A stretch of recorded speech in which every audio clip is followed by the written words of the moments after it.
Hey guys, Icewire here, and today we're going to be doing something a little different. I've recently finished Rise of the Tomb Raider, which was really good by the way. I enjoyed it a ton. And it got me thinking, man, there sure are some badass women in video games. So, here I am today, as you probably read in the title, and seen in the thumbnail, and I'm going to be talking about my top 6 list of favourite female characters in video games.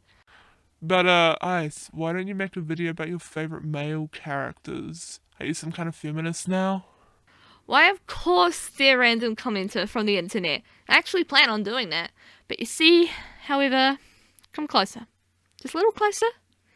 There are so many male protagonists in video games. Let a woman live and appreciate the few female characters that are playable that are available to us. Anyway. So, without further ado, and in no particular order, let's get right into it.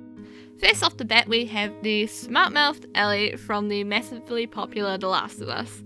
Even though she's only the young age of 14 years old, Ellie can handle herself really well. She can distract enemies with Joel, and she's small enough to reach the places where Joel's adult ass can't reach.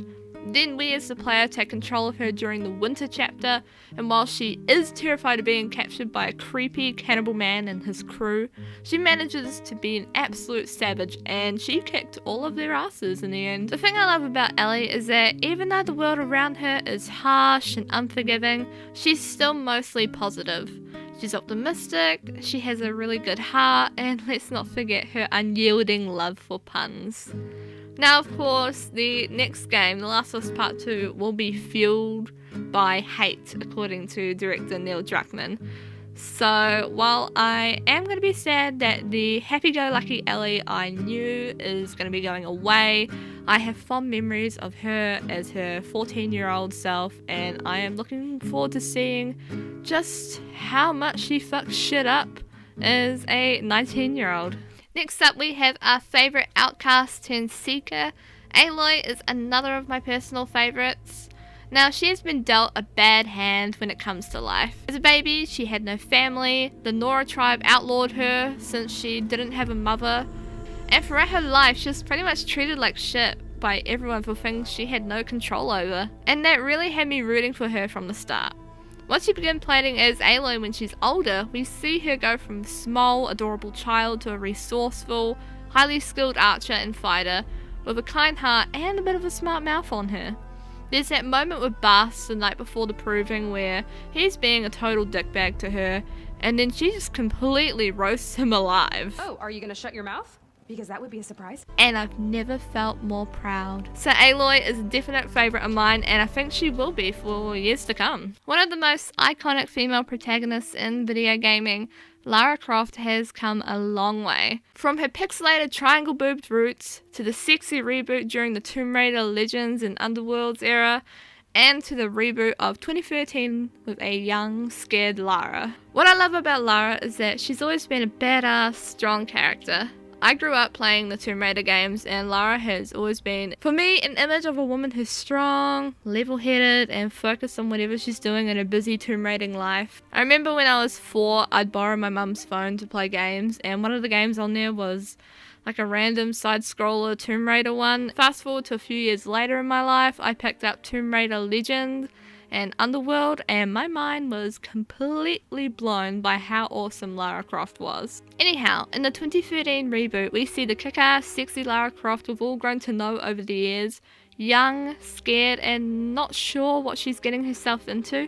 And I really like how we can also get a taste of the inexperienced Lara as well as the supreme legendary badass. The reboot humanized her in a sense, and sometimes it's good to see our heroes and heroines in that type of lighting where, you know, we get to see how they came to be the absolute legend that we all know and love. Now here's the thing about the ladies of Thetis. I adore and admire a ton of them for multiple reasons, and I couldn't just pick one, so this is bending the rules a little.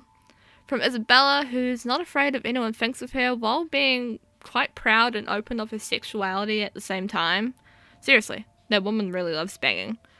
After all, she is a pirate. To Cassandra Pendergast, who's strong-willed and fierce both in battle and when confronted by some shithead chantry clerk who thinks he's the boss. he totally wasn't. But she also has a softer side to her, completely changing the grumpy warrior stereotype I know I definitely gave her when she was first introduced to us. She's a sucker for romance, both in pages and in real life, and her ideals are really noble. She really just wants to change the world for better.